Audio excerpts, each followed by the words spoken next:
Welcome to the Skip and Shannon Undisputed podcast. I'm Joy Taylor. You can catch us Monday through Friday at 9:30 a.m. Eastern, 6:30 Pacific on FS1. Here's what this podcast is all about. It's an unscripted, unfiltered, undisputed version of the day's show, and there is a lot to get into in today's podcast. Shannon believes it's insulting and demeaning to say that Tom Brady was solely motivated by Deflategate. Skip reminds us all that the King is the worst playoff three-point shooter in the history of the NBA.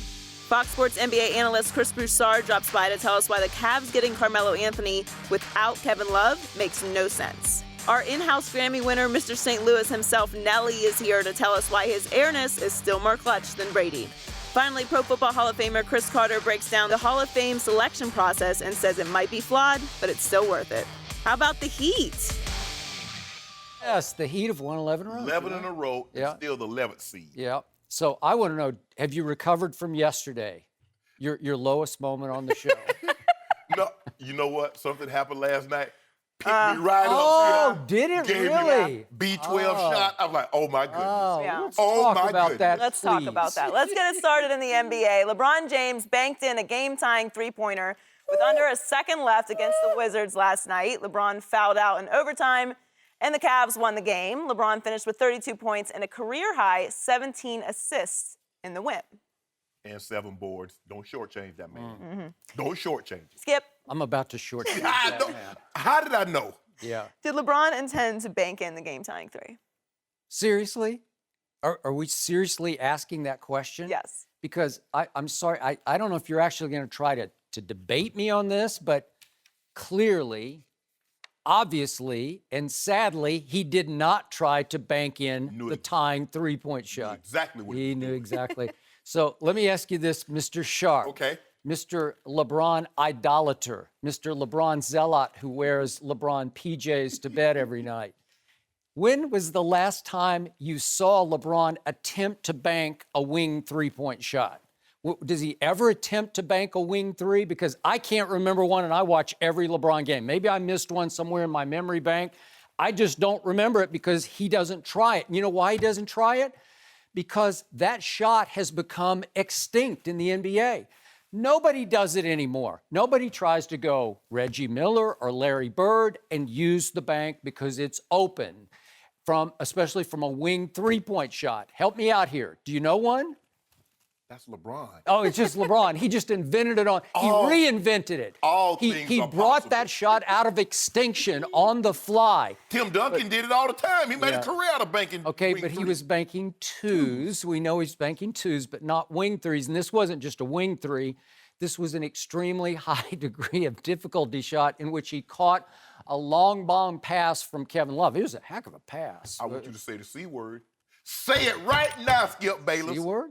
Clutch. Oh, clutch. Say it, Skip Bayless. So wait a second. Help me out here. So LeBron is he catches the ball, he's starting to fall out of bounds, and he turns and says in his head, you know what? This is such a tough shot. I think I'm going to make it even tougher because I'm going to try to bank it. And LeBron's computing in his mind, let's see, I'm the worst three-point shooter in the history of the NBA playoffs. And in the regular season, there are 24 men who have attempted 4,000 plus threes in their career. One of those is LeBron James. He's the 4th worst on that list. He's a 34% career three-point shooter. Not very good. And by the way, What was Jordan? we're talking about LeBron right now because Jordan, it wasn't a shot that he tried very often. He didn't take He very shouldn't. many of them. Oh, he shouldn't have. the ball like LeBron. If just for point of order here, on three-point shots to win or tie in the last 5 seconds, LeBron at that point was actually, he is now 1 for his last 17, 2 for his last 32.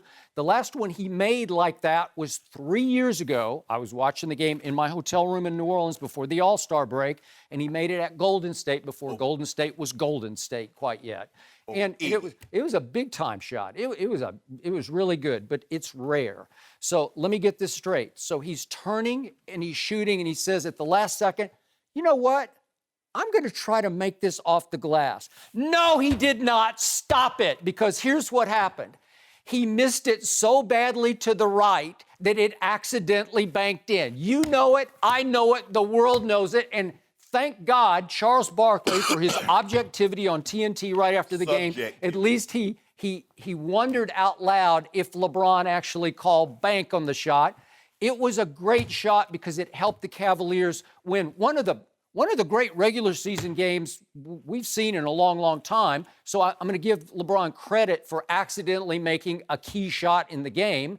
Well, say it. I want to hear you say it, Skip. Say the word. All I can say is it went in. That's all I can say. But it was really, really, really lucky. It was so lucky that he missed it 3 feet to the right and it hit high off the glass and accidentally dropped in. Your turn to try to explain your way out of that corner. Say the word, Skip.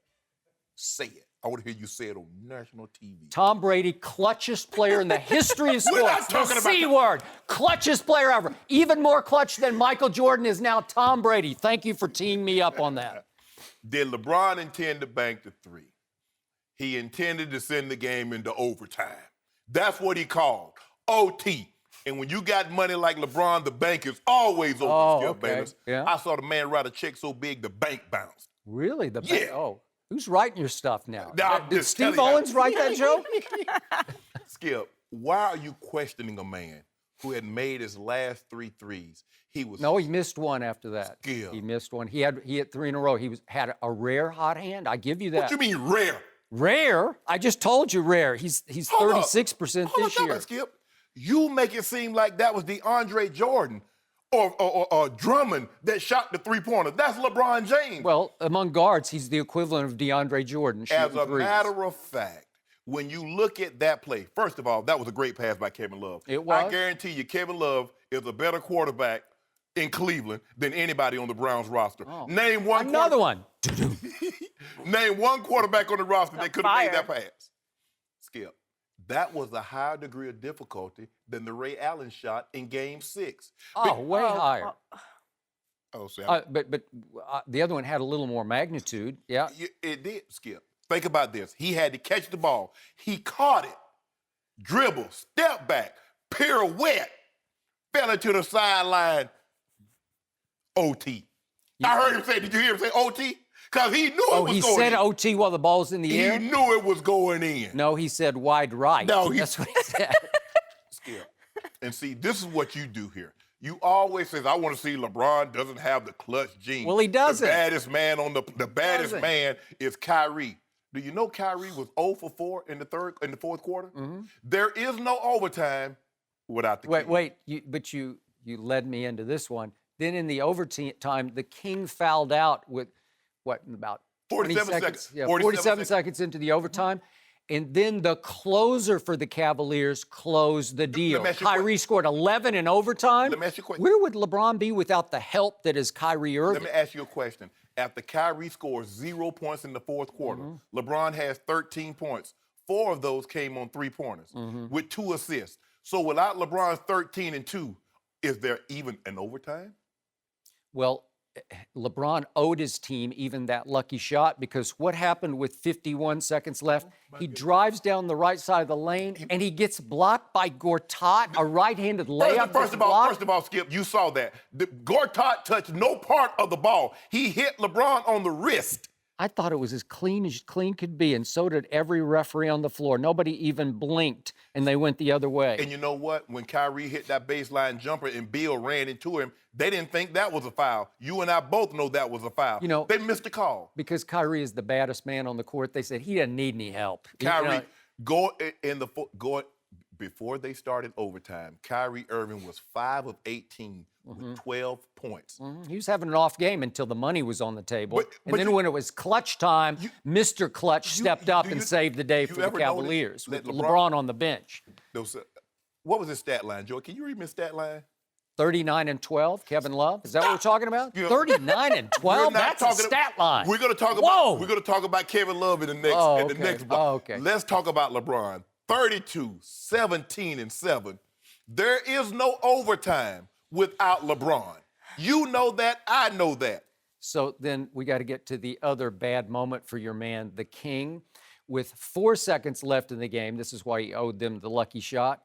He gets away, if we could see this, please, with walking down the lane. He takes like 7 steps on this play, and he gets so out of sync, out of rhythm in his drive to the basket, He misses a bunny left-hand layup. About as bunny, you at least try to just dunk it, LeBron. But he missed it, and it looked like it had cost them the game until Kevin Love made his pass and LeBron made the luckiest shot you'll see in many years in the NBA in a regular season game. You know what? I'm glad you said that. I had a feeling you would bring that up. I didn't want to pull it. But you remember earlier this year when Kawhi Leonard missed the layup that would have won the game for the Spurs? Which game? You know what I'm talking about. But, I got one better. What about in Game 6 when Tim Duncan, I think it was Game 7, when Tim Duncan missed that point-blank layup? Oh, well, how about the free throw? Are we talking going back to 2013? Skip. No, Kawhi and Manu missed free throws. They're up 5 with 23 seconds left. Missed layup. Hold up. I got one that's transcendental. Oh. Do you remember when Patrick Ewing missed the layup that would have sent the Knicks to the finals?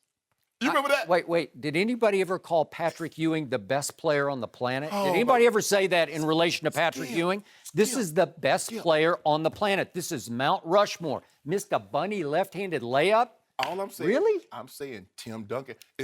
Tim Duncan is terrible, Joy. In case you didn't know, I mean, he's won 5 titles. He's a 3-time MVP, Finals MVP, regular season MVP. Just the best power forward of all time. It's universal. You're just like LeBron. It's always somebody else's fault. Yeah.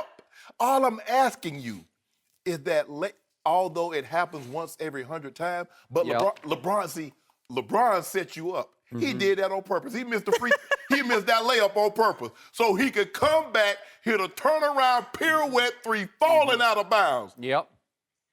OT. See, everybody courtside thought he was calling bank, but actually what he was calling was clank because he knew he had clanked it so badly. Yeah.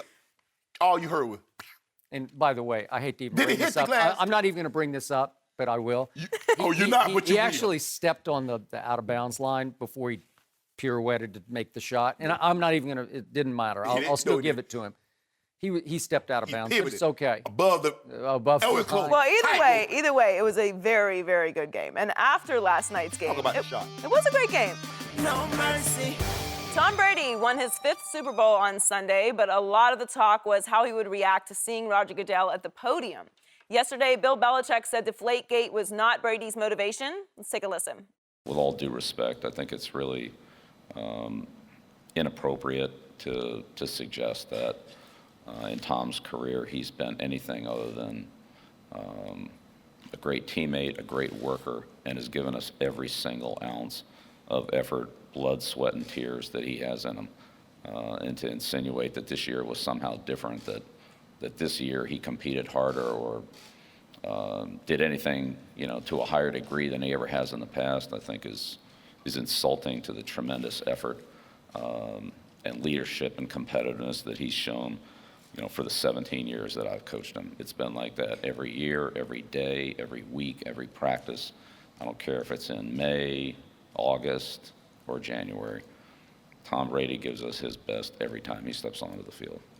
Shannon, does Belichick have a point? Absolutely, 1,000% I agree with everything you said. It's insulting, it's demeaning, it's dismissive, because you're saying they're making it seem like this is a one-year blip. Tom Brady has been great his whole career. They went to his 7th Super Bowl. He won it. He's the MVP.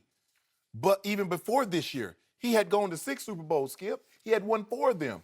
He was a league MVP, a Super Bowl MVP, a 5,000-yard passer. He's always been great.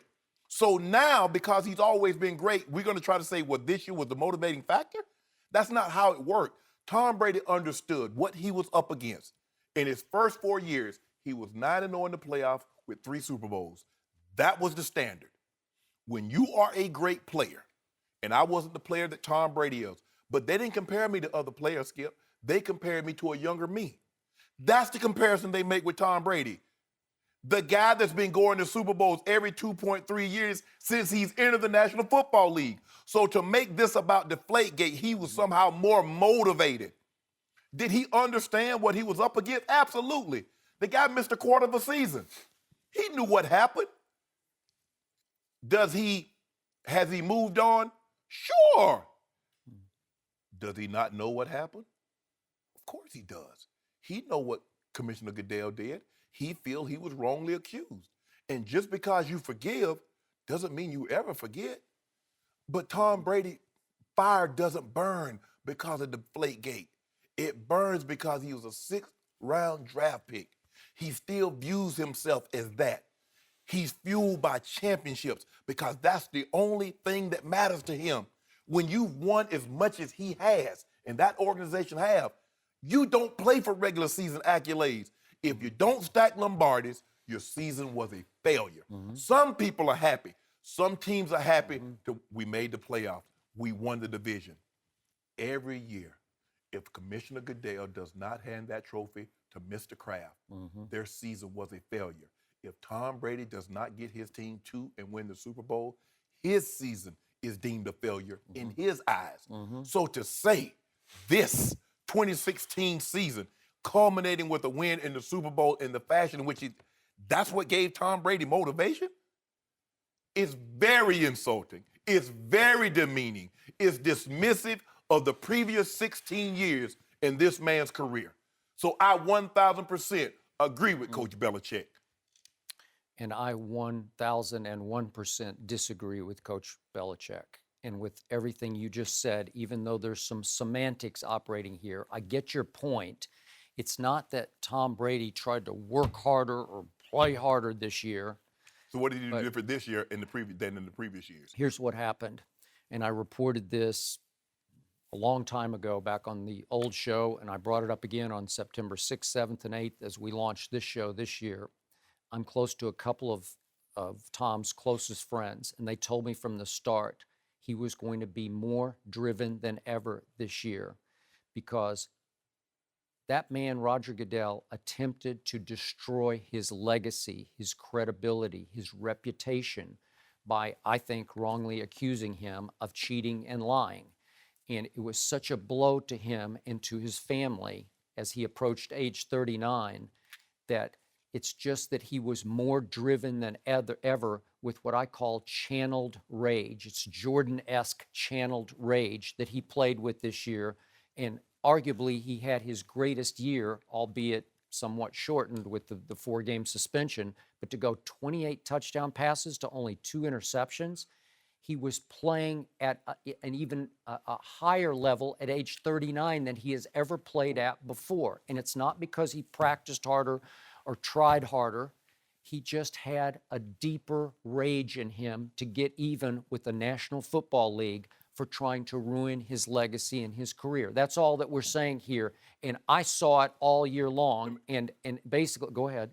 So in 2007, when he threw 50 touchdowns, 8 interceptions, they were 18-0 going into the Super Bowl. What was his motivation for that? Well, they lost. No, I'm saying, what was the motivation for that season? So let me ask you. Tom Brady. I'm just saying it was deeper this time. It's hard. It's hard to do this at 39. So most quarterbacks hit the wall at like 38. So if he has this great season and they lose the Super Bowl, what's the motivating factor? So you're saying that the motivating factor? Remember what you said about his father's remarks of a week ago that we launched Super Bowl week with? The father was speaking for the son, and even you agreed with that because he blasted Commissioner Goodell, saying that he was on a witch hunt, that he had to try to lie his way out of numerous ways. I'm quoting the father, Tom Brady Sr. He said that what Goodell tried to do to his son was reprehensible and that a man with his ethics, Roger Goodell's ethics, does not belong on the same stage with his son. You don't think that was coming from the son? You don't think that's how the son felt? I think I said is that anytime a family member or a friend says something, people will automatically assume, or as you say, leap to the conclusion, it's coming from the player. That's why I always told my family and friends, don't speak, because they're automatically going to assume that it's coming from Shannon. Skip, people that believe Tom Brady cheated is not going to change because he won his 5th Super Bowl. And people that believe him still believe him had he lost this ball game. I think people are dug in, whether you believe him or you don't. Winning didn't change that. You're being dismissive. Tom Brady was great before this year. They make it seem like Tom Brady, 28-2. He threw 50 and 8. He's the only man that's ever won unanimous MVP in the NFL. He's always been Shannon, great. You're missing the point. You don't think this team was more motivated by what that commissioner tried to do to their quarterback. Did you see the T-shirt that the defensive coordinator, Matt Patricia, wore coming off the plane? Roger Goodell in a clown outfit with a clown nose on? You don't think this team was motivated by Deflategate? And I got let me go one level deeper. Do you remember what Bill Belichick did on the Saturday between the AFC Championship game, the Deflategate game, and the Super Bowl against Seattle? He called a spontaneous press conference. Remember, he called it himself on that Saturday. Yes. And he went into his Mona Lisa veto speech, remember all that? On My Cousin Vinny. And he basically said, don't look at me. I don't know anything about the footballs. I'm calling baloney on that one. And he said, you're going to have to ask my quarterback. It was the ultimate, I'm going to throw my quarterback under the bus. And I thought he got a pass for it because he's Bill Belichick. But he was basically saying, don't look at me. And he has always, I feel like, been in a credit battle with his quarterback, thinking that his quarterback did get, because we did the question all week last week, Brady or Belichick, who deserves more credit. Brady doesn't want any credit. Belichick believes he needs more credit. And this was a way to discredit Tom Brady's year, to me, to undercut the Deflategate motivation, because basically what Tom Brady was doing this year was he was calling his shot. He was basically saying, okay, I tried to fight City Hall and beat the NFL in court, and I went 2 levels of that, and it took a long time and a lot of money, and finally I gave up and I ate my suspension. I swallowed it for the good of my team because we had to start another football season, and now I'm going to try to beat the NFL on the football field, and he did it. He pulled it off. He basically called his shot. And I don't think Belichick wants him to get any credit for that. I'm sorry. That's how it comes across to me. I don't see it like that. So let me get this correct. So Tom Brady in year 2016, so what was his other year? So what was from 2001 to 2015? Were those not great years? Oh. So this was a greater year because he was even more motivated. Well, I'll tell you what he did end up pulling off in the Super Bowl was his all-time achievement. It was his greatest achievement. So you think when they were down 28-3, he's thinking to himself, Roger Goodell ruined my good name. My daddy's upset. My mom is going through what she's going through. Man, I really need to do this because I really want to show I want to show the commissioner up. Do you really think that's going through his mind at 28-3? It's in his subconscious. Yeah, it is. Skip, look, I played with a guy. John Elway was my quarterback for 9 years. He had lost 3 Super Bowls in humiliating fashion. When we got the opportunity to play the Packers in '97, they were the defending champs. They had the 3-time defending MVP. The NFC had won 13 straight Super Bowls. You think I was more motivated to win John a Super Bowl than I was myself and anybody else? If anybody had tried to ruin the good name of Shannon Sharpe before a football season, you would have been driven out of your mind to get even. I know you, and I know what you're made of. Yeah, but Skip, you would have been driven by deep rage to get even with whoever tried to do this to you. That's what this season was about, and he pulled it off. From 28-3 down, he pulled it off. Skip, but for me, my motivating factor was never to prove my critics and naysayers wrong. It was to prove me right. Yeah, but did anybody ever try to impugn your reputation before a season? Yeah, it's happened. I don't think they did. Not like this. Yeah, it was worse than this, actually. But well, I didn't read about it, so I didn't know about it. I don't know. You're not really computer savvy anyway. Yeah. But we'll talk about that. You and I'll discuss that later. But Skip, here's the thing. This man he's been all-time great. Coming into the season, it was either he or Joe Montana as the greatest. For me, I said it because he had gone to 6. In 16 years, Joe went to 4. See, for me, one game doesn't make you more valuable. I'm a body of work guy. I've always been a body of work guy. I felt that Tom Brady, what he had accomplished in the same amount of time as Joe, I was giving him, saying he is it because he's gone to 6, he's won 4. So it's more impressive to me to get to 6 and win 4 than it is to get to 4 and win all 4 of them. Because what about the other time? I got that. So for me, Skip, this is age 39. You didn't play till you're 39. No, it's hard, man. No, it is hard. But the thing is, for me, is that Tom Brady is so disciplined. He's so focused. He trains a certain way. He trains to be great. He eats to be great. He rests to be great. Yep. Because that's the only measuring stick that he has now. There's nothing else he can be measured. How do you measure him? Yep. You don't measure him against any other players. You measure him to his past accomplishments. His past accomplishments were 6 Super Bowls, 4 wins, the MVPs. This season was the only thing he was going to get compared to what he accomplished the previous 16. But just don't try to undercut this year's achievement No! in the wake of Deflategate. Skip, I played 14 years. I went to 3 Super Bowls. I know how hard it is to get to those games. I played in 4 AFC Championship games in 14 years. This man played in 11 and 17. So I know what he's up against. I know. That's why I don't minimize when you win in this league. I know how hard it is to win week in and week out. And to be great for, listen, this man hadn't been great for like a spot here or a spot there, basically since he became a starter. He's been great. He has. He's been historically great. But saying that he has extra motivation or extra rage does not take away anything from what he's already accomplished or the greatness that he already is. Coach He's Belichick, a human being. It's impossible that he didn't have even the slightest bit of extra motivation to win this season. I don't believe he did an extra 5 push-ups or an extra 10 sit-ups. No, but it's in your subconscious. Nobody's saying he didn't work harder last year. Well, you know what? I'm going to give 150% for this show, not the 100. Oh. Good. You know what? It's nice of you to start trying, Shannon. Skip, you know what? You've been shortchanging me. You not be giving me 150%. You just give me 100. I need more from you. I have impugned your reputation You have. because I said your credentials for the Hall of Fame should have been pulled after all your bad picks. No mercy. Sunday night, Tom Brady won his record 5th Super Bowl in a dramatic comeback over the Falcons. Brady also set the Super Bowl record for passing yards. Skip, yesterday you said that Brady passed Michael Jordan as the most clutch athlete ever with his performance on Sunday. So can you explain your take to Nelly? Man, can it be explained? No. But let him try. You can try. Go ahead. My man Nelly is close with Michael Jordan. I know Michael. Yeah. I have been the biggest Jordan fan on this planet, but I think somebody else deserves some credit right now who's not getting it. I still don't think Tom Brady gets his due enough, and I believe it's in part because he's not cool enough.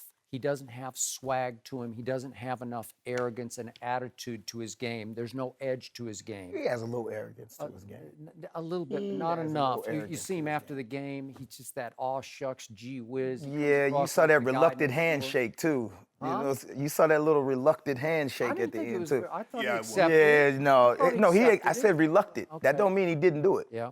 Okay, so let's step back for just a quick second and look at this man's resume that continues to grow at age 39. He was great late in his first Super Bowl against your St. Louis Rams, who were 14-point favorites that day in New Orleans. Remember that? Still debatable, Spygate. But go ahead. Okay. Well, you can debate Still that. debatable, but, Spygate. hey, the last series, he drove that team from the 17-yard line all the way to the 48-yard field goal by completing 5 straight passes, and 2 of them were for 11 and 23 yards. They were clutch throws under pressure. When John Madden is on national TV saying they should shut it down with this first-year starter because they should just play for overtime because it was tied 17-all. 2 years later against Carolina, he was great late in driving the team all the way down for a 41-yard field goal with 5 straight big completions, a 17-yarder on 3rd and 3 to Deion Branch. Then that first Eli Super Bowl, you want to talk about a drive. He went 12 plays, 80 yards late in that game with 2:42 left. He hits Randy Moss with what should have been the winning touchdown pass, except for the luckiest pass completion in the history of the Super Bowl by Sunday. Eli that canceled it. Well, Until Sunday. But that didn't change that game that much. That was a 1st and 10 throw to Edelman. It would have been 2nd and 10 from the 36, and he would have completed one to Chris Hogan. We don't know that. What if it got tipped? What if it got intercepted? That would have been ball game, but it didn't get intercepted. Okay. And I told you that was a bad idea throw. He made 2 bad idea throws, and one got pick-sixed in that game, and they still won the game somehow, 34-28. Then let's go to Seattle. It's the greatest fourth quarter any Super Bowl quarterback has ever played because he goes against the Legion of Boom, 13 for 15 for 124 just in the fourth quarter. 2 touchdowns and no one. Don't give me that. And they should were have out ran the there ball. playing. They should have ran the ball. But that's another thing. Okay, but Brady doesn't play defense, but Malcolm Butler did that day, and that was something. Then 2 nights ago against the Atlanta Falcons, those last two drives, they're ones you put on the mantle, man. They belong in the Hall of Fame just as drives. 10 plays, 91 yards. You're 1st and 10 from the 9-yard line, and it got to 3rd and 10 from the 9, and you hit Chris Hogan, who looked double covered to me, on an out route that just saves the game, and then you just keep going down the field, and then in overtime, as soon as they won the coin toss, I think we both agreed, that's game over, because Tom Brady ain't going to get stopped there. 8 plays, 75 yards, boom, it's over. He's great late. I just gave you 5 Super Bowls in which he's still being underestimated, underpublicized, underappreciated for being great late in all those games because everybody says, well, that's just Brady. That's what he does. Well, nobody else can do that. And as much as I love Michael Jordan, he never got to a Game 7, in part because he was just too good. But again, he doesn't have That's the end of the argument. Okay, but he doesn't have great late in enough of That's these the finals. end of the argument. What about that walk-off? He's When not. he posed? Well, I was there, man. It was the greatest shot in NBA history to me. But what led to the pose? He stole the ball from Karl Malone. So how many times did Tom Brady play 2 nights ago? Did he play defense and hold Matt Ryan scoreless for the last 23-31? That's what we're saying. See, the point is Jordan plays both sides of the ball. Yep. So to be clutch, you have to be clutch on both sides of the ball. You don't have to relate on Butler to get a late interception, which they shouldn't have been running the ball. You don't have to. Throwing the ball. You don't have to hope your field goal kicker kicks a 40 or 51-yard. Just the rules of the game. Well, what I'm saying is that he's playing both sides of the ball. All you have to do is do your job. Okay, but you have to throw the pass to Paxson and to Steve Kerr, who make the last shot to close the deal in those 2 finals, right? Yeah, but it's still not a Game 7 because at the end of the day, we're not going to Game 7. We're not going to Game 7. So clutch is ending it when you can end it. Mm-hmm. That's what it feels like to me. These are win or else games in the Super Bowl. It's one and done. Yeah, but you're kind of putting yourself at a disadvantage because, again, we watched the game Sunday, pick 6. Brady played a terrible first half. And a terrible part of the third quarter. Terrible first half. Terrible first half. So what finals game did Michael play bad in? What finals game? Game 5, the last one in '98. I was there at the United Center. He was awful. Who was that? Missed Charles the last Barkley? second shot. No, against '98. Utah. Oh, Second Utah. Utah. Okay. Against Utah. Okay. How many? I don't know. I mean, when you look at the teams, Utah, he beat Utah how many times? Twice. Mm-hmm. He beat a Phoenix team with Charles Barkley and them, which was a great team. Right. I think they led the league that year. Mm-hmm. He beat the Supersonics. Yeah. He beat the Supersonics when they probably had the most Glove. wins in the season. Yeah. Portland was probably the lowest team on the totem pole. Okay. Well, the Lakers, but they weren't the Lakers of the 80s. No, they were Magic old Lakers. James Worthy was old. Tom Brady, I give him, and I don't want to talk bad about Tom Brady because I think he is the greatest. But like you're saying, it's just a different sport. And it's too many facets in football that have to go your way and to have to be winning. For basketball, this guy's on both sides of the court. He never comes off of the court. He is the quarterback. He is the running back. He is the receiver. He's the D-back. He is, you know what I'm saying? It's just too much weighing on him to win. And Brady just has to worry about playing quarterback. Bill Belichick That's a lot to worry about. Well, in the Super Bowl. Well, not when your coach has developed a scheme to stop the other team in 34 playoff games. Right. Coach Belichick's defense has given up 30 points or more 3 times. Mm-hmm. And see, just for this argument, I'm going to take Jordan, but I think the most clutch athlete of all time is Serena. Because she has to play offense and defense. Well, she can't have a bad game. A way better argument. If she has a bad return game, she's going to lose. She has a bad serving game, she's going to lose. And she has to play on all different types of surfaces. You're only playing on hardwood or you're only playing on grass or synthetic. She has to play on grass, she has to play on clay. Well, that makes the argument. Well, see, that's what I'm saying. Because it's too many. Well, you have to because there's too many people on Tom Brady's list that's going to help him. You have to, bring it down, narrow it down a lot. You talk golf, then you can go because it's on you. More of the onus is on Jordan than it is on Tom Brady, and I give you that. Because when he first said this clutch, I was like, okay, Tom Brady drives a better manual car than because that's the only clutch that Tom Brady is better than Michael Jordan. He can drive a manual. To me, and the irony of this is you will not find a bigger Michael Jordan defender or fan than me. But this here he man is is right not. here. I'm Look, sorry. nah. on national TV. You could probably do it more eloquently, Hey. but if you want to talk about, come on, go ahead. Brady is not getting enough credit because he's doing it so effortlessly. The position is so hard to play. To make these decisions under fire in what's the most pressurized game in this country. In this country, it's the Super Bowl. Yeah, but and he's doing it great late. He's done it 5 times. Yeah, but that's unbelievable. Some of those plays that he's making have already been called. Now I get it. He's at the line. He's audibling. He's going about it. But some of those plays have I know, already but then been you called have to for him. make a split-second decision on, is he open, is he open, is More he open? split second in basketball? More Yeah. split? No. Yeah. No way. With more much, split second with in much basketball? Worse penalty, because if you make the wrong split-second decision in It football, could be an and it one goes in the other way. basketball. Oh, an and one's going to lose. What do you the game. mean? How about a pick six? How about? Mo, you see the game last night? You see LeBron? LeBron hit that shot on the end, man. There we He hit go. that shot on the There you go. No, I can't do that. Wait a second. This man is so savvy about the sport of basketball that he knows that he accidentally made the 3 off the glass. He knows it. Well, yeah, I didn't hear him call glass. I didn't mean, either. It was a good called it was overtime. a good shot. It was a good shot. But did you see my boy Bradley Beal? He lit him up. Who lit him up? Uncle Drew in the fourth. Who lit him up? Uncle Drew in the overtime. How do you light up somebody with how many he had? 33 and some change? He had 41. 41 and some change? But in overtime, Come on. what did Uncle Drew do to him? No mercy. After last night's Cavs win, LeBron ripped a report from the New York Daily News that he was pushing for the Cavs to trade for Carmelo, even if that meant giving up Kevin Love. Let's take a listen to LeBron. It's trash. And the guy who wrote it is trash, too, for writing that, especially during a game like that. So, it's always about outside noise, and that's just outside noise. For us, we got to focus on what needs to be done in order for us to continue to compete for a championship, and we got who we got. Our GM will do a great job of, figuring out if we need something else, but right now we're in a good place. Joined by Chris Broussard. Welcome, Chris. Thank you. What do you make of this? You guys. Well, I started texting and talking with people after the report came out during the game last night, and I was told that it wasn't true. Just flat out wasn't true. I tweeted that during the game. Other reporters from other outlets did the same thing. They've been told by sources from the Cavs and outside of that. So I don't believe the report. And beyond the denials from LeBron and others, I think we all know LeBron's got a great basketball IQ. And we can debate, Melo is certainly as good, maybe better than Kevin Love.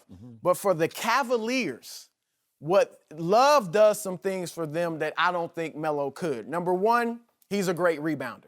And they're not a big team as it is. Yes, it is. No. You bring Melo in there, you lose that. Number two, he stretches the floor in a way that Melo wouldn't. Even though Melo can shoot the 3, pretty close to Kevin Love, he's not going to plant himself at the three-point line for 80% of the possessions and be satisfied. He's going to inch in, just out of instinct, into the mid-range, and it'll screw up their spacing. They would have to play differently, like completely differently, in my view, with Melo. And then finally, Love is a very good passer. Not that Melo can't pass, but Love specifically with the outlet passes. Last night, the three-pointer that LeBron hits off the glass to tie the game for us, that was a tremendous pass by Kevin Love. I don't know that Melo can make that play. So, to me, like I said, I've been told that it's wrong.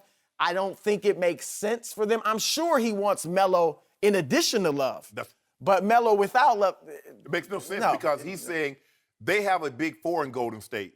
Taking Kevin Love for Melo, we still have a big 3. Exactly. We need a big 4. I want a big 4 to compete, not take one of the guys. Plus, Carmelo is great. He's not a catch and shoot shooter. He's not a go start. Kevin Love can get at the three-point line, and he's perfectly fine playing there. And as Chris said, he's going to creep in. He needs the ball to be effective. Kevin Love has redefined his game. He was totally a back-to-the-basket player. Yes, he could shoot the 3. But to get 26 and 14, you're getting a lot of dirty balls around the basket. And we know this. When anything comes out of Cleveland and LeBron's name is attached to it, it's going to catch fire. Oh, yeah. Because he has so much power. And everybody assumes that he's behind the scenes pulling the strings and make everybody dance like a marionette. Okay, he said what he said. But I think what it's also saying is LeBron says, look, I'm tired of y'all using me. I'm tired of y'all trying to slander my name because it's negative. Because it's saying LeBron wants this, even if the owner and the GM does not. It's painting LeBron in a negative light. And LeBron says, I'm not taking it anymore. I'm done turning the other cheek. You done slapped me, and I'm tired, my neck hurt. So now I'm going to lash back out. When you put foolishness out there, expect I'm coming clapping back. It's not your grandfather's LeBron anymore. Yes, He says a new sheriff in town. You heard what he it? means. A new sheriff. But I don't like when players go at reporters like that, you know, because I know Frank, and Frank's a good guy and a good the Knicks reporter. For 21 years. 2 years ago, he got voted the state of New York Sports Writer of the Year. So he's not trash. And it's just beneath LeBron's dignity. I often call him the best role model in sports. This is out of character. Maybe it's the new sheriff character. I'm going to swing back. Okay, I get that. But he's better than that. He doesn't need to try to discredit the reporter. He can discredit the report, say it's just not true. But I'm going to say this again, and I've thought a lot about this.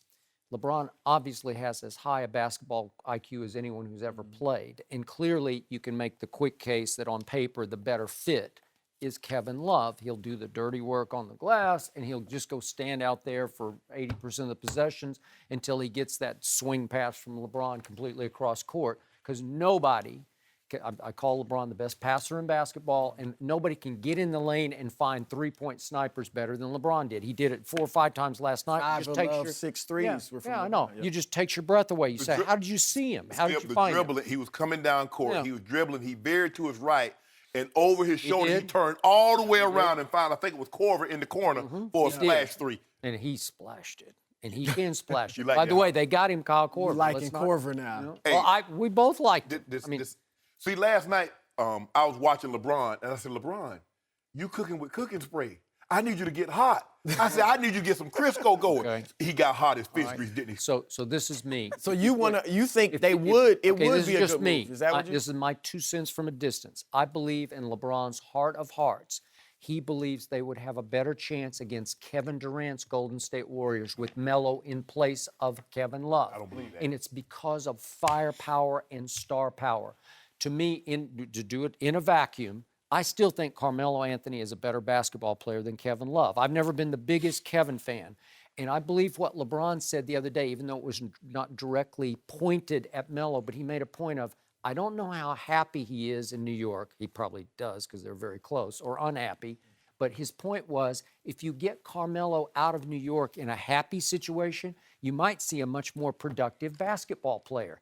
And again, he knows how to play. Melo does. If he's one of the big three with Kyrie and LeBron, I promise you he would find his place in that offense because Melo's IQ, basketball IQ, is extremely high. George Karl used to tell me if Carmelo wanted to, he could average 10 assists a night, if he wanted to. But obviously, when he went to New York, he's the whole show. It's all built around him. He does not want to average 10 assists a night, and he can be a ball stopper.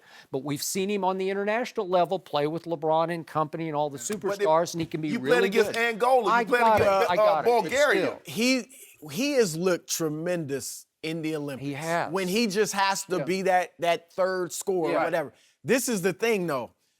Like, if they got I won't even go there because I'd say if they kept Love and got Melo. But this is the thing. It's different doing it for 8 to 12 games in the summer. Yes. When nobody cares about stats. Kobe. He said, look, I'm just going to defend. Now, he wouldn't do that for 82 games. No. And that's the difference. Would Melo be happy just being that third? I think it's the perfect role for him right now. It would be. But would he be happy doing that at this point in his career? I don't know, and that's the question. He's 4 years older, makes $5 more million, and his knees are bulky. This deal doesn't make sense to me because you lose size, you lose rebounding, and you lose what you built your team around to do. That's Kyrie and you penetrating in addition to those snipers. Can you imagine for an entire game, for basically 80% of the game, Carmelo Anthony standing behind the three-point line? No way. That's not what he's going to do. But can you imagine LeBron and Melo playing off each other on a wavelength? Because they've got wavelength. They have a connection. They have an emotional connection. I saw it last night promise with you. Kevin Love with 39. You saw that 39 and 12. Well, how many times have you seen that? 39 and 12. Well, Kevin was making a "please don't trade me" statement. I saw him last hit 34 in the first quarter. You saw that? 30. But did you see LeBron? Let's talk about LeBron. The thing is this. Chris. If they get to the finals and get beaten handily, let's say 4-1, a 4-2 that's not that competitive, then maybe I say, okay, maybe if Love doesn't do anything, last year averaged 8 points in the finals. You won it with a subpar Kevin Love, who mentally was lost because do they want me or not? This year he's plugged in. He feels accepted. He's playing back at an all-star level. See what you can do now. If he crumbles and doesn't play well and you get hammered, then maybe you do it. Cousins. Try to get, but you can do a number of things. But even if you got Melo, then you can say, okay, we're changing the makeup of our team and we're going to play differently and we'll incorporate that in training camp. But I think LeBron knows right now you'd have to change so much that I just don't see it. LeBron was hot last night. Hey, Chris, he was physically Look, hot. Chris, if they end up losing the finals, it'll be a perfect setup. LeBron's already laid the pavement for it. I Need know more she's- help, Look at which Chris. is top I heavy. think you hate more than outside noise. It's like the Eleven- perfect setup. the Heat has Just won a 11 smooth games, and transition. it's- No mercy. 7 people were selected to the Pro Football Hall of Fame on Saturday, but Terrell Owens did not make the list on his second attempt. T.O. is second all-time in receiving yards and third all-time in touchdown receptions. T.O. reacted on Twitter Saturday saying, "When you align expectations with reality, you will never be disappointed. To my family, fans, and friends, I'm a Hall of Famer. #flawed process. Hall of Fame is a total joke. Honestly, doesn't mean anything to me to get in beyond this point." We're joined by Chris Carter. Welcome, Chris. Good morning. Good morning. Shannon, let me start with you. Yes. How should the Hall of Fame process be changed? I would like to see it maybe like the Heisman. Once you win the Heisman, you get an opportunity to vote. I would like to see the living members that's in the Hall of Fame have a vote. Not necessarily saying it has to have more cachet or more weight than the voters, but I would like to see us have a vote because we have an understanding of. Would you then sit through the sessions on Saturday as you heard the presenters? Would you go through that process? If that what was needed in order for us to come to the conclusion, I have no problem with that. Well, right now, as it stands, we have 2 sitting Hall of Famers, Dan Fouts and James Lofton. They sit in the session. Now, actually, there is an email and there is a poll and there is a ballot. And we do get the vote as far as who do we think should be in the Hall. They calculate the votes, and those 2 represent the other 303 before this weekend, 310 Hall of Famers, as what our suggestions would be compared to individually. Yes. The thing for me, I've been the past 2 days I was down this Saturday and Sunday. Spent a lot of time with Hall of Famers because the historically black university players that went to historically black university that's in the Pro Football Hall of Fame was honored before the game. Thank you, NFL, for that. That was great. Who were those? Like Jerry Rice? Jerry Rice, Mel Blount, myself, Richard Dent, Michael Strahan, Claude Humphreys, Larry Little. I mean, a lot of the older guys because there was no Ohio State going to. But in talking to them, and a lot of those guys, me and Aeneas were the youngest guys there. We're the only guys that were on the bus that in our 40s. Most of the guys 50 plus, 60, 70. And to a man, T.O. deserves to be a Hall of Fame. They said this is getting and I'm not talking about sources. I'm there, sitting talking to them on the bus ride, even in the suite after watching the game. They said, man, I hate it's like this, but it's gotten personal now. He says, you can't tell me this guy what he did on the field is not Hall of Fame worthy. If you want to say character, you need to put that in the bylaws. Because they caught a lot of criticism when they put Shannon Sharpe on the ballot. Because it's like, well, how does he get on the ballot? It's like what he did on the field. He was an all-pro. He was a Pro Bowl player. He was on the Super Bowl winning team. So that's when things changed. So because he was on the ballot. Put that in the bylaws. See what they're doing with T.O.'s guys. They're moving the finish line. T.O.'s finished. Change the rules. He's trying to cross the finish line, but they keep moving it further. He's never going to win that race. And what I told yeah, you will. He'll win it at some point. No, Skip, this is the meaning. I mean, you think he'll ever get in? Let me ask you a question. Name a sport where the guy that has the second most receiving yards, the third most touchdowns, and at the time of his retirement, he was a top 5 in catches. Name that guy that had the second most home runs, the second most points, the second most soccer goals, the second most anything, and he's not in their Hall of Fame. Me. I waited 6 years. I agree. I was going to say that for you. I was second in touchdowns and I was second in reception. Thank Two you. of the three major categories. Okay, and you had to wait 3 times? years. Yes. Why? And I had all. I waited 6 years. I know. Because you know what? Because you know what? When they want you to get in, they'll make a compelling argument for you. Why should you be punished for 6 and 3 years? What, you're either in it or you're not in it. I'm gonna go to let you have it after this. When they want you to get in, Skip, they'll make a compelling argument for you. When they want to keep you out, they'll make a compelling argument against you.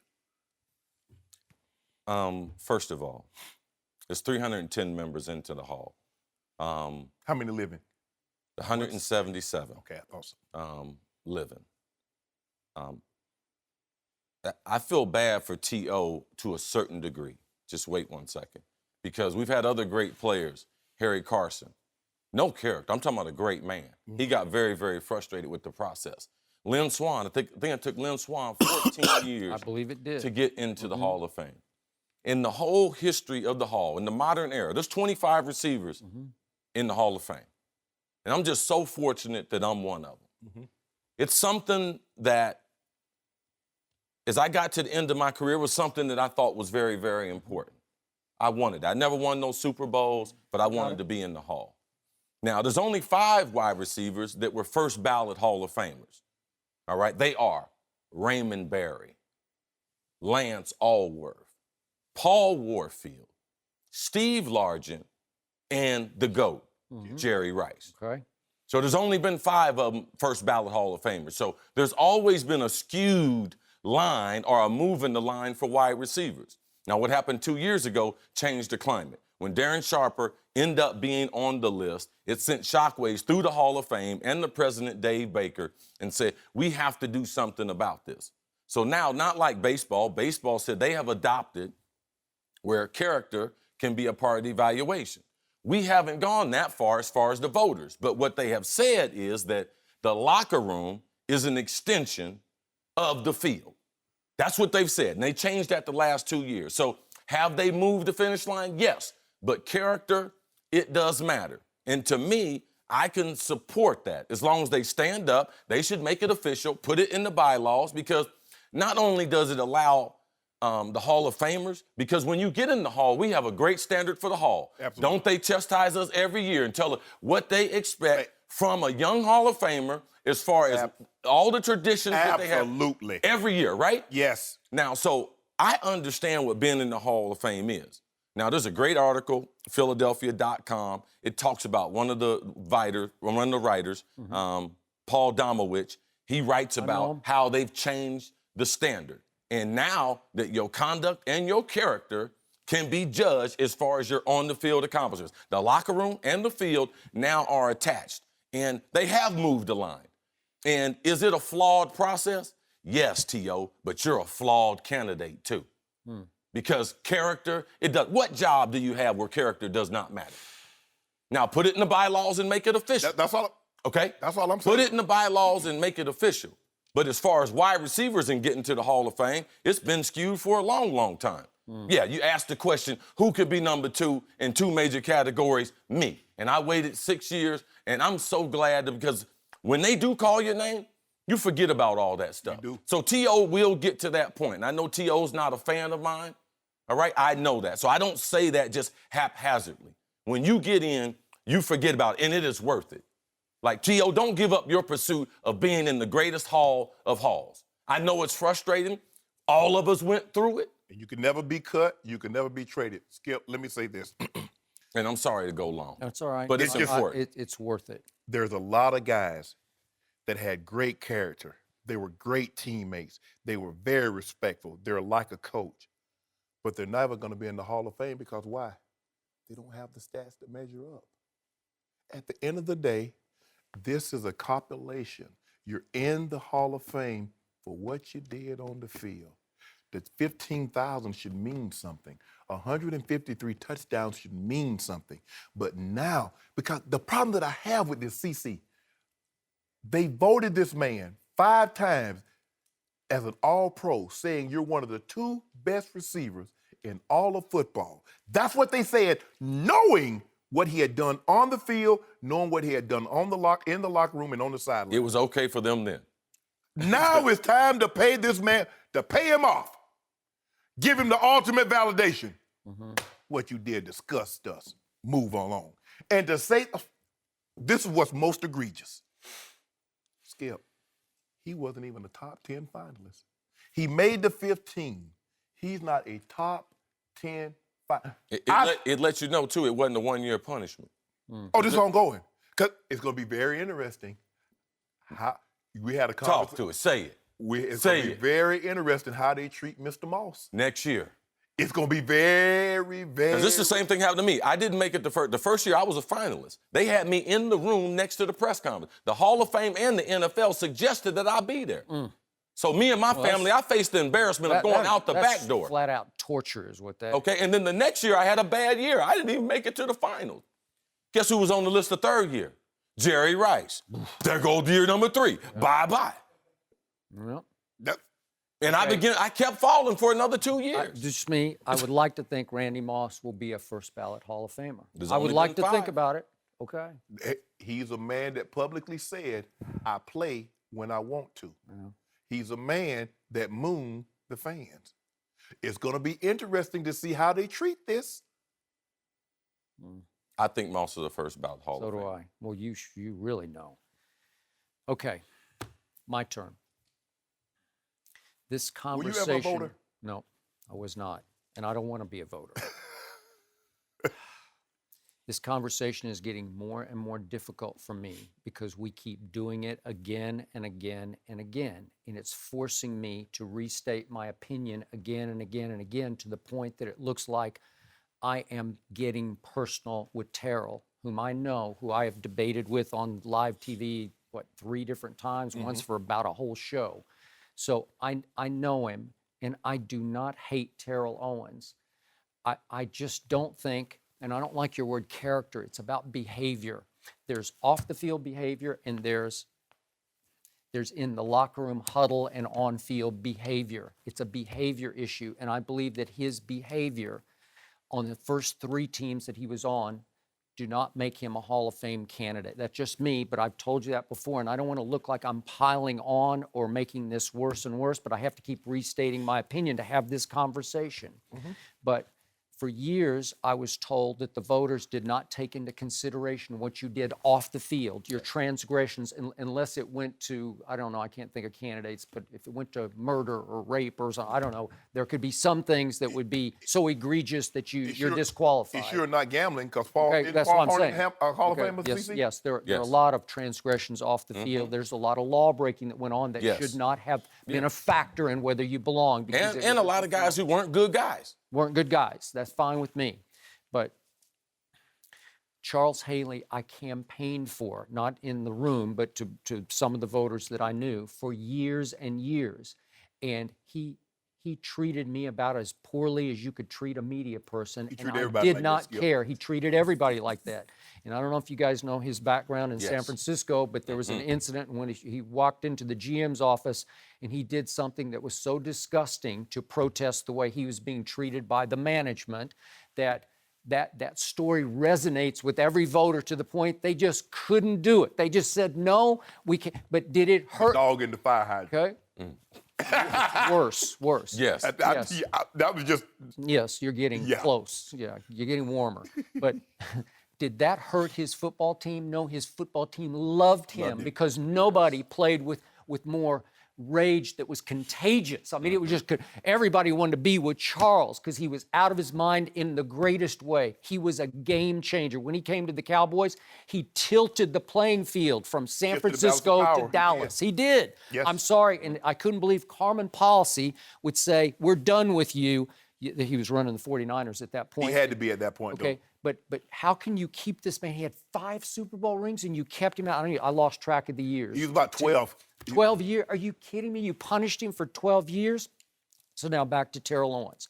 I promise you that today, if I could talk them into it, I could get 3 prominent 49ers from the team he played on who would testify to the voting committee that he does not belong in the Hall of Fame. I promise you, I could get 3 really prominent star Philadelphia Eagles with whom Terrell played who would testify there's no way this man should be in the Hall of Fame after what he did to our team and our coach and our quarterback and our coordinator in Philadelphia. And I know 2 prominent Dallas Cowboys who would testify, no way does Terrell belong in the Hall of Fame after the way he tore our team apart, and that was his 3rd stop under Bill Parcells. So my point is that's behavior that impacted the football team. Skip, to add to this, there were a couple prominent head coaches who not only, they went beyond that. They actually told the voters that they hated T.O. Now, I can mention, and one is a great, great man and one of our favorite coaches. Like, what he did and what he did to the team, it went beyond being disruptive. So, not to interrupt you. All right, so to your point, he does have a flaw. He has a great resume. He has a Hall of Fame-worthy numbers resume. Yeah, top 5 receivers. Oh, I mean, how can you argue with that? But the rest of it is flawed, and yet it's not hate, it's not personal, it's business. I mean, it's just trying to keep the Hall of Fame the Hall of Fame. He has issues with trust. He does? If you ever cross him, he'll never forgive you, and he'll hold it against you until his dying days. And I don't really know T.O. that well, but in talking to him and being around him, he sincerely believes that people have an agenda, that they wrong him, and he can't let it go. But all I ask you is to do this. Go ask every defensive coordinator from 1998 when he burst on the scene until he walked out of the NFL. What was the one guy, if you couldn't contain, you couldn't beat his team? Right. And much respect to what you're saying, Skip. And Shannon and I, and through the years, I stopped discussing the Hall of Fame because ultimately it takes shine away from the great class that we have. Right. We went from 303 to 310. And we're so excited at the class we have. And when you look through the class, there is character exemplified throughout the class. Yes. You know, so I can't wait to get to August to welcome my new brothers into the Hall. And T.O. will get into the Hall. I hope he understands it. It is flawed. Yep. But I wouldn't give up on my dream just because of a flawed process that trapped a lot of wide receivers. That's what made it so easy for me to get when they asked me, and I was disappointed because I thought my body of work and the way I tried to carry myself. No, it's beyond disappointment. Tell the truth. It's beyond disappointment. It was. Yes. I remember my brother. Thank you. And my sister. It's hard. I think it's harder on the family members than me because they get so excited. They're so excited and they're waiting for the call for you to call them. But Skip, it's frustrating. And I feel for T.O. and I'm so happy. But what also helped me get by is that I said, you know what? For every candidate that get in, there was an all-decade, there was an all-pro, there was a Super Bowl winner that did not. Yes. So how do you say your body of work is better than mine? How do you say his resume is better than yours?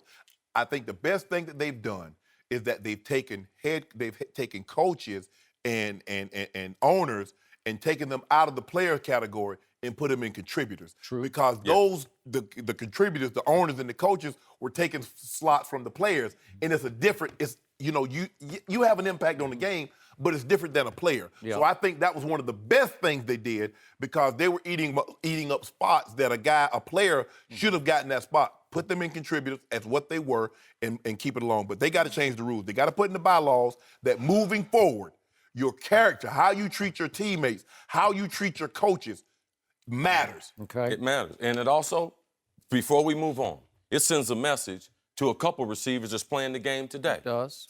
Antonio Brown. Yep. All right. Odell Beckham Jr. All right. This is a Dez loud Bryant. call. Hey, Okay, keep doing you. check yourself.